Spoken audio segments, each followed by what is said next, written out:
Hello guys, welcome to code warrior Telugu.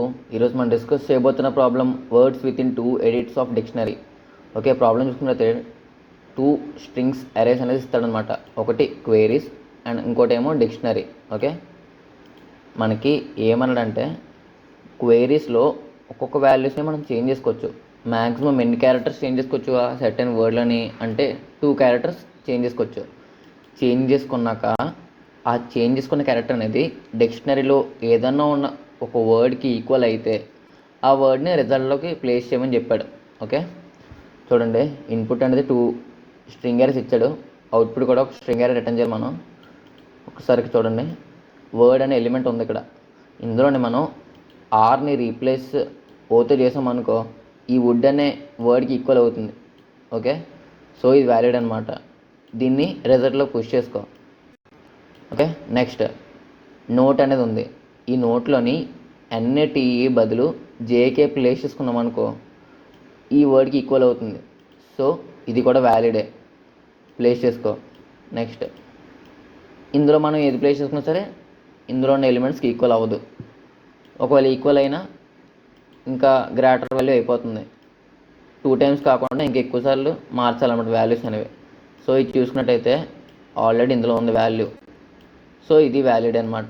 ఇది push చేసుకో ఆన్సర్లోకి. So దీన్ని బట్టి మీకు ఏటర్థమైంది, ఈ 2 వర్డ్స్కి డిఫరెన్స్ ఎంత 1.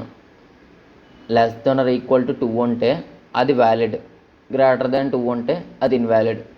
ఇక్కడ వరకు అర్థమైంది కదా. ఇప్పుడు డిఫరెన్స్ చూద్దాం. డిఫరెన్స్ ఫైండ్ అవుట్ చేయడానికి ఒక మెథడ్ అనేది వాడుతున్నాను నేను. Difference string S1 string S2 input parameters కింద తీసుకున్నాను. ఇప్పుడు డిఫరెన్స్ ఎలా ఫైండ్ అవుట్ చేస్తాను, ఇనిషియల్గా డి అనేది ఒక వేరియబుల్ తీసుకుని దాన్ని 0కి ఇనిషియలైజ్ చేశాను. తర్వాత ఒక ఫర్ లూప్ పెడతాను. మనకి క్వశ్చన్లో మెన్షన్ చేశాడు ఏంటంటే లెన్స్ అన్నీ ఈక్వల్ అన్నాడు. ఓకే, సో అందుకే లెన్ ఆఫ్ S1 అని పెట్టుకున్నాను. నెక్స్ట్ ఎప్పుడైతే S1 of I not equal to S2 of I అయ్యిందో, ఎప్పుడైతే డిఫరెంట్ అయిందో వాల్యూస్ అనేవి డి అనే వాల్యూ ఇంక్రిమెంట్ చేయండి.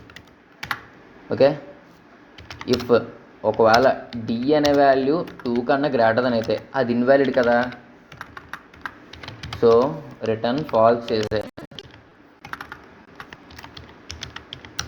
ఓకే, ఒకవేళ ఎక్కడ కండిషన్ ఫెయిల్ అవ్వలేదు, సో అప్పుడు ఏటవుతుంది, ఈ మెథడ్ ఎండింగ్ వరకు వచ్చేసిన తర్వాత రిటర్న్ ట్రూ అవ్వాలి. ఇక్కడ వరకు మనకు ఏం చెక్ చేస్తుంది, మనం 2 వాల్యూస్ అనేవి 2 స్ట్రింగ్స్ అనేది ఇన్పుట్ వేస్తే ఆ 2 వ్యాలిడ్గా చెక్ చేస్తుంది. వ్యాలిడ్ అయితే ట్రూ రిటర్న్ చేస్తుంది, లేదంటే ఫాల్స్ రిటర్న్ చేస్తుంది. ఇక్కడ వరకు క్లియర్ కదా. ఇప్పుడు మనకి ఏమన్నాడు, మనం క్వేరీస్లో ఉన్న వాల్యూస్ మాత్రమే మార్చగలం, ఎడిట్ చేయగలం. For query in queries. Okay, తర్వాత for D in dictionary. Okay, 2 for లూప్లు పెట్టుకున్నాను, ఫర్ ఈచ్ లూప్లో. ఓకే, ఇది క్వేరీస్ అని ఒక్కొక్క వాల్యూ యాక్సెస్ చేసుకుంటుంది, ఇది డిక్షనరీలో ఒక్కొక్క వాల్యూ యాక్సెస్ చేసుకుంటుంది. ఇప్పుడు ఇఫ్ డిఫరెన్స్ అన్న తర్వాత ఇప్పుడు ఏం వాల్యూస్ పంపించాలి, క్వేరీ డిఏ. ఓకే, ఈ 2 డిఫరెన్స్ చెక్ చేస్తుంది. డిఫరెన్స్ చెక్ చేసి వ్యాలిడ్గా చెప్తుంది అనమాట. వ్యాలిడ్ అయితే ఏంటి, ట్రూ రిటర్న్ చేస్తుంది. ఎప్పుడైతే ట్రూ అయ్యిందో రిజల్ట్లోకి అపెండ్ చేయాలి ఆ సెట్ అండ్ క్వేరీ అనేది. అంతేనా. ఫస్ట్ రిజల్ట్లోకి అపెండ్ చేయాలంటే రిజల్ట్ అనేది ఎంటీ అరే ఉండాలి. సో క్రియేట్ చేసుకున్నాను. ఓకే, తర్వాత అపెండ్ చేసినాను. క్లియర్ కదా ఇక్కడ వరకు. ఇప్పుడు ఏం చేస్తావు,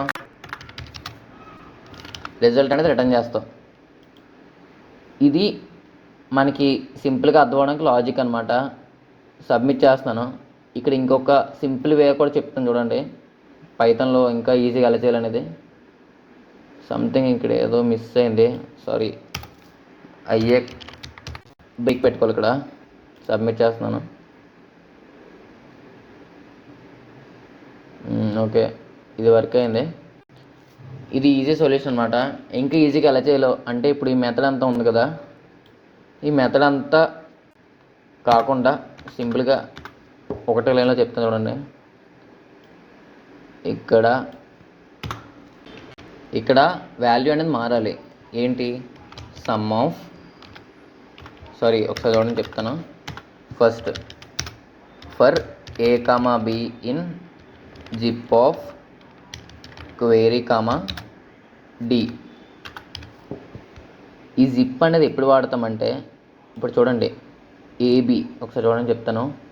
ఈ వర్డ్ వుడ్ అనే ఉంది కదా, జిప్ ఆఫ్ అని ఎప్పుడైతే వాడతామో ఈ రెండు వాల్యూస్ డబ్ల్యూ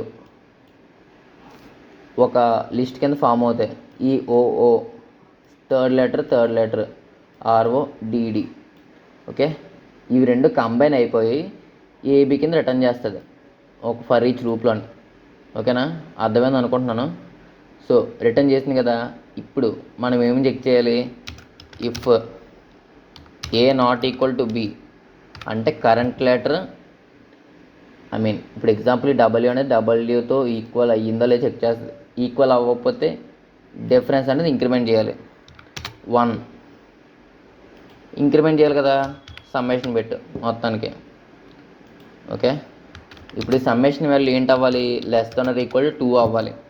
2 అయితే రిజల్ట్కి అపెండ్ చేయాలి మనం, అంతేనా? సరే చూద్దాం సబ్మిట్ చేసి.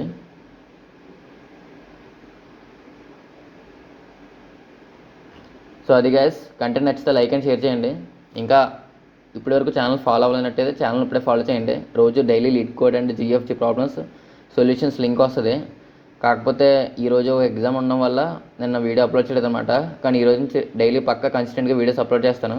That's it for today guys, thank you.